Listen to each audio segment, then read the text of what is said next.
guys, how's it going? Over the last couple weeks, I've been using nothing but the recently reprised Midnight Coupe, and in today's video, I'm going to break down that experience. From comparing Midnight Coupe to all of the other top hand cannons currently running the Crucible, breaking down all of the PvP perks Midnight Coupe has to offer, and even getting over 1,000 kills across the roles you're probably going for. If you enjoy in-depth PvP reviews like this one, then consider hitting that sub button, as we're trying to reach 5k subs before the end of this year, and I'd really appreciate it. Now, let's jump straight into the perks, starting with the stat package. Right away, I would highly recommend staying away from any rules without at least 60 to 65 range. If you can, try to aim for 70, but seriously, if you go any lower than 65, you will start to get outranged by all of the other god rolled or crafted 140s, which generally just feels really bad.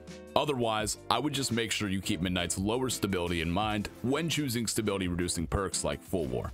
When it comes to aim assist, Midnight actually has the highest base aim assist in the game when paired with the targeting adjuster mod. This did seem to have a bit of an impact during my testing, hitting some headshots that I didn't think other hand cannons would, but I'm honestly not 100% sure, considering other hand cannons can hit 100 aim assist with perks like moving target active. Speaking of moving target, let's take a look at the third column perks, the first of which is going to be the previously S tier perk, Explosive Payload. Now, when we moved from what I've been calling the Checkmate Sandbox in the beginning of April, Explosive Payload received two nerfs, the first of which reduced the amount of additional flinch Explosive Payload provided, with it currently providing about as much flinch as a non-explosive payload hand cannon would have before the 15% reduction to hand cannon flinch from that same April update. It's definitely still noticeable, especially in duels, but it's much more controllable, especially if the person on the other end is a higher skilled player. The second nerf it received is in regards to damage fall off. Long story short, Explosive Payload used to increase the distance at which you could 3-tap, now it reduces it. It still increases the range at which you can 4-tap when you are far out of your damage bandwidth,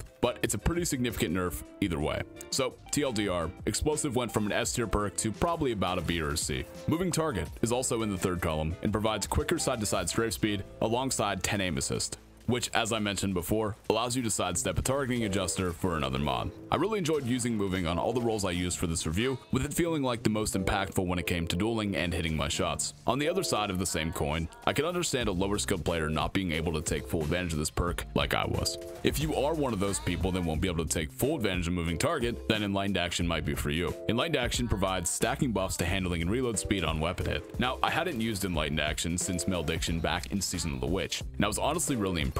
It doesn't follow my typical rules of going for perks that increase damage, fall off, or consistency, but the additional handling and reload speed feel really nice for pretty much free. I don't think it's the best perk in the third column, that goes to Moving Target, but it is very nice, and if you haven't tried it yet, I think it's worth a shot. Now it's time for the fourth column, starting with Zen Moment. Zen Moment is a pretty solid perk that grants stacking buffs to flinch resistance and reductions to recoil on hits. Now, I didn't end up loving this perk as much as I thought I would originally, with it not being as noticeable as I would have liked. Keep in mind this is after 600 kills on my moving Zen Moment roll. I think this could be because of the recoil direction, making it feel kinda weird considering I'm so used to normal 140 recoil, but I'm not 100% sure either way. So, in conclusion, I prefer Opening Shot over Zen Moment, but I don't think either are objectively better, and you should go with what you think will help you the most. Opening Shot, as I said before, is my favorite fourth column perk and grants range, aim assist, and accuracy cone size reductions on the first shot of attack. This is the perk I'm going for on my personal roll, but as I mentioned before, it's worth giving both Zen and Opening a try, then seeing which helps you the most. So, real quick, let's recap the best perks you should be going for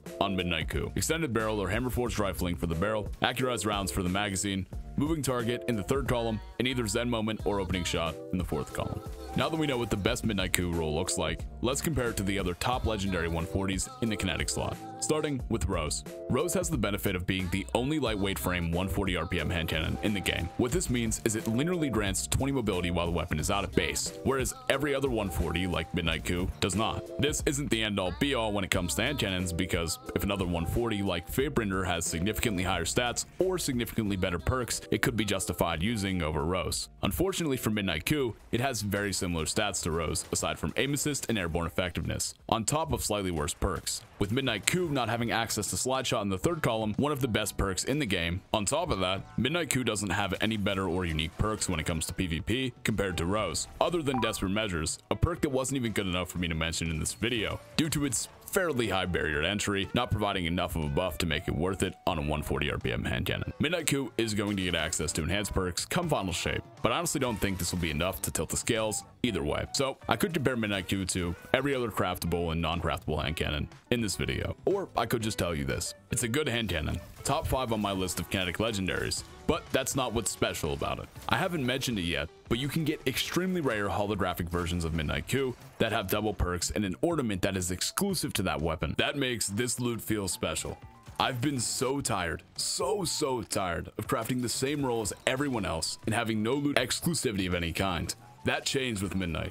This is the first time in I don't even know how long I've been proud of a role I got or excited about a drop. So go farm out a Brave Midnight Coupe to take into the final shape.